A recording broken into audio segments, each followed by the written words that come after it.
Iran ইসরায়েলের যুদ্ধের পরিপ্রেক্ষিতে সাধারণ মুসলিম হিসাবে আমাদের করণীয় কি?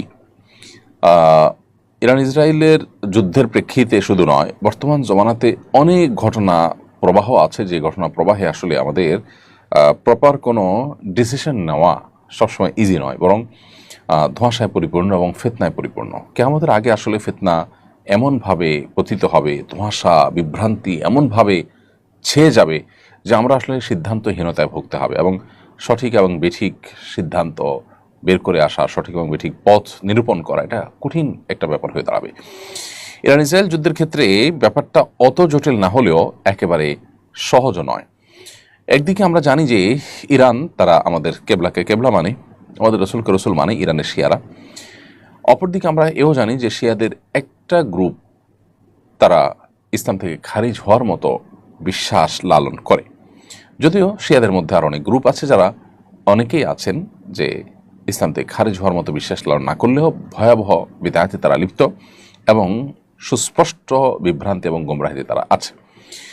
এ ব্যাপারে সারা বিশ্বের আহলে সুন্নাহ ওলামা ইকরামের কারোরই কোনো দ্বিমত নেই। চার মাযহাবের সমস্ত ওলামা ইকরাম এবং আপনার সমস্ত আইম্মা হাদিস মুহাদ্দিসিন সবাই প্রায় একমত। এটা একটা বাস্তবতা। আরেকটা বাস্তবতা হলো যে আমরা জানি সিরিয়া সহ ইরাক সহ মধ্যপ্রাচ্যের অনেকগুলো দেশে এই শিয়া প্রধান দেশটি ইরান বিভিন্ন সময় হামলা চালিয়েছে, এবং বিশেষ করে অতি সম্প্রতি সিরিয়াতে হাজার হাজার বরং লাখো আহলে সুন্নাহর আলেমদেরকে হত্যা করেছে, মসজিদগুলোকে ভেঙেছে, দখল করেছে, এবং সেখানে আপনার শিরকের রামরাজত্ব কায়েম করেছে। বিশেষ করে বাশার আল আসাদ যে কসাই হিসাবে পরিচিত, লক্ষ লক্ষ মানুষের জীবনহানি করেছে, যে সে নিজে ইরানের অনুগত এবং ইরানের সহযোগিতা নিয়ে সে তার এই জুলুমগুলো চালিয়েছে। তো এটা একটা বাস্তবতা। আবার ইহুদি রাষ্ট্রটির যে জুলুম দীর্ঘকাল পর্যন্ত ফিলিস্তিন সহ গোটা মুসলিম বিশ্বের বিরুদ্ধে যে ভয়াবহ এবং সবচেয়ে খুল্লম খোলা শত্রুতায় লিপ্ত, এটা তো আজকে নতুন নয়। এবং কোরআন কারীমে আল্লাহ বলেছেন, লা তাজিদান্না আশাদ্দান নাসি আদাওয়াতান লিল্লাযিনা আমানুল ইয়াহুদ, ঈমানদারদের সবচেয়ে বেশি কঠোর শত্রুতা করতে দেখবেন ইহুদিদেরকে, হে রাসূল, এবং এরপরে যারা মুশরিক তাদেরকে। আজও আমরা দেখছি যে আমাদের পার্শ্ববর্তী দেশের মুশরিক দেশ এবং এই ইহুদি দেশ, উভয় দেশ পৃথিবীর যে কোনো প্রান্তে মুসলমানদের বিরুদ্ধে তারা ঐক্যবদ্ধ এবং সবচেয়ে বেশি সোচ্চার।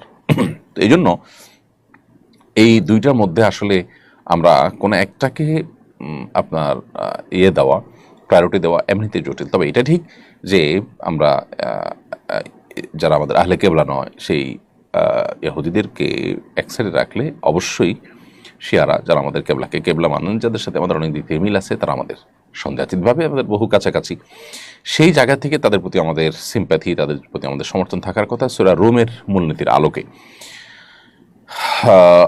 এর পাশাপাশি তারা এই চলমান যে আগ্রাসন, সে আগ্রাসনের মধ্যে তারা মাজলুমের ভূমিকা আছে।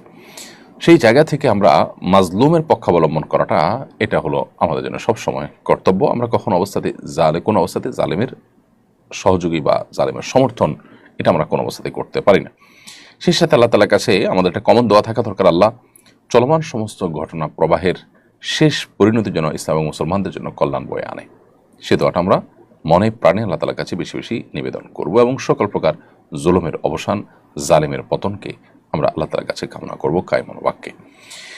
এবং সেই সাথে ইরান এবং শিয়া যারা আছেন, তাদের প্রতি আমাদের আহ্বান থাকবে যে এই রকম পরিস্থিতিতে আজ সারা বিশ্বের প্রায় আহলে সুন্নাহর আলেম এবং শাসকরা ইরানের তাদের প্রিভিয়াস যে আহলে সুন্নাহর আলেমদের প্রতি জুলুম, নির্যাতন, তাদের প্রতি আপনার হত্যাযজ্ঞ, এগুলো সত্ত্বেও ইরানের প্রতি তাদের যে সিম্প্যাথি, ইরানের প্রতি তাদের যে সমর্থন, সেটা তারা জানাচ্ছেন।